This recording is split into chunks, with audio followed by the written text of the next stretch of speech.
Hey guys, welcome to my first series video in Ayurveda with Amanda.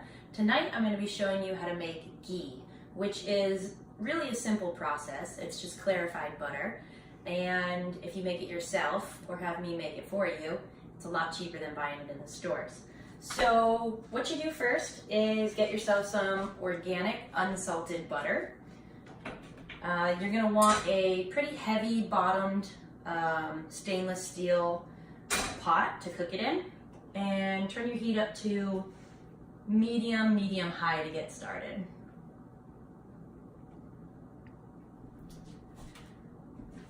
So the difference between butter and ghee is that you clarify the milk solids. The fat separates from the milk solids. So anyone who has an intolerance to lactose, this is a great alternative. I don't consume a lot of dairy, but I am like the ghee queen. I put it on my skin, in my nose after I neti pot. I put it in my coffee. It's just so good. It has less lactose in it, so the benefits of ghee, it has a high amount of fatty acids like linoleic acid, and it's got vitamins A, E, and K. It also has butyric acid, which helps with your digestive system and your anti-inflammatory. So in Sanskrit, ghee is called the mode of goodness. So in Ayurvedic medicine, when you want to take these potent herbs, a lot of herbs are bitter and astringent, and the body doesn't like those things. So you take something nice and fatty and yummy like butter or ghee, and you mix it with those herbs, and your body will assimilate it much easier, and you'll get better benefits from it. So with all that being said, you can also use it as in ointments and balms. It's good for treating burns and rashes. So today I'm going to infuse my ghee with cinnamon and vanilla because I like to add it to my teas and coffees in the morning, and I like to put it on my body. So here we go. So a pound of butter, you're going to place it in your pan.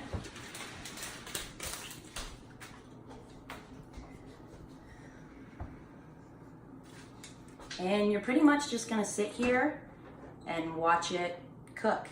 Listen to its sounds, smell it, look at the pretty color. Slosh it around your pan. You don't want it to burn. So every now and then, move the pan around. And this will take a couple minutes depending on how cold your butter is or if it's frozen. It could take anywhere up to 5 minutes for it to just start to cook down.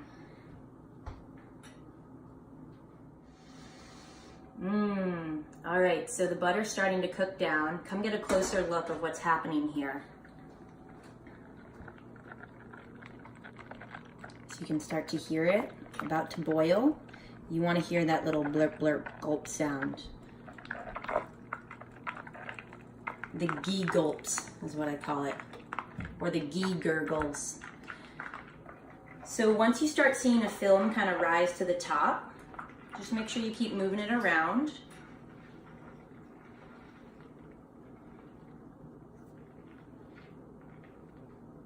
We don't want to burn the bottom. So like I said, the solids are going to fall to the bottom, and you'll start to see that, and it's real easy for that to burn. So that's why you got to keep an eye on your ghee here. All right, so we're starting to see some more action. Oh yeah, lots of action. We're gonna turn that down because it sounds a little bit angry at me. And then once there's a nice film, and you kind of get a white coating on there, we're just gonna start to move that to the side and start to take a look at what we're collecting on the bottom.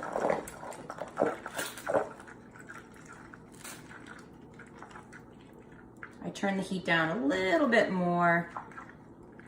Anyone who's ever made ghee, you've probably burnt a batch. I definitely have. There we go.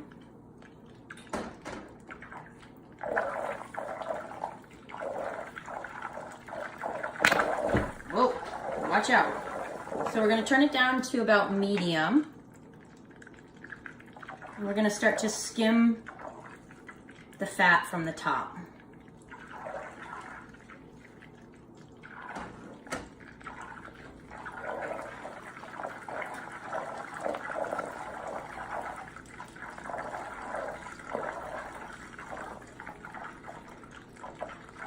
I can probably cancel it there.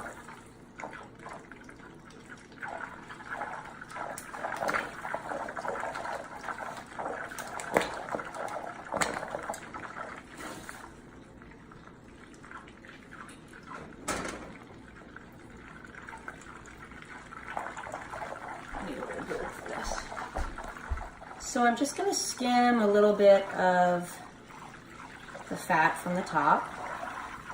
I'm holding it away from the heat because, as you can see, my pot is pretty hot and I don't want to burn the bottom there. So just letting it cook over the heat. Letting that long fatty chain of acids kind of break up, making it smaller, yet making it easier to digest in our system. Breaking down the lactose.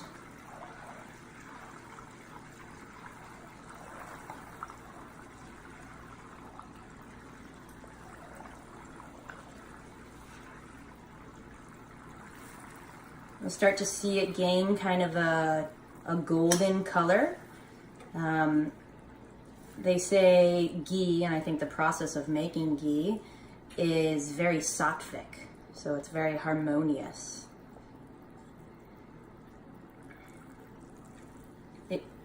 It gives you good ojas. It's like the wax that builds up a candle. It keeps you going. It sustains you. Those are all examples of ojas, what ojas does. So I think it's a good time to infuse my ghee with a cinnamon stick. And I wish I had vanilla beans, but I don't. So I'm just going to add maybe a drop of vanilla in there. See what happens. For some of my friends on the West Coast, I know you guys are professionals at infusing butter with herbs.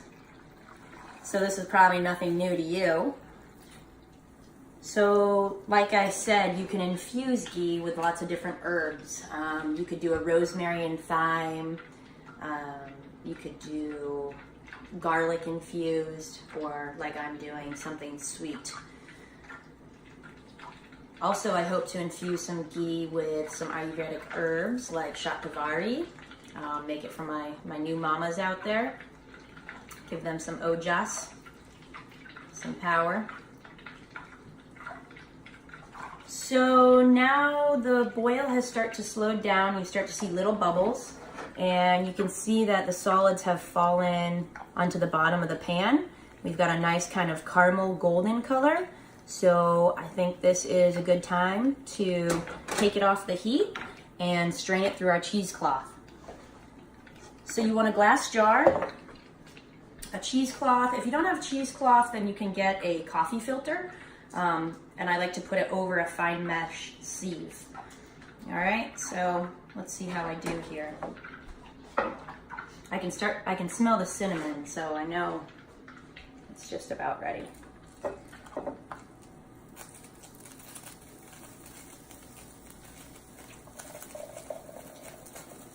Can you see the bottom of the pan? Mm-hmm. So my cheesecloth is catching any remaining solids, and we're just getting that nice ghee liquid gold, I like to call it, in our jar. Yeah, baby. All right, that's my ghee goodness right there. So be careful when you pick up your jar. Let it cool all the way before you handle it. and put a nice sealed top on it. You don't have to refrigerate ghee, so you can put it in your cupboard and it will last about a month. So let me know how you do, and see you later.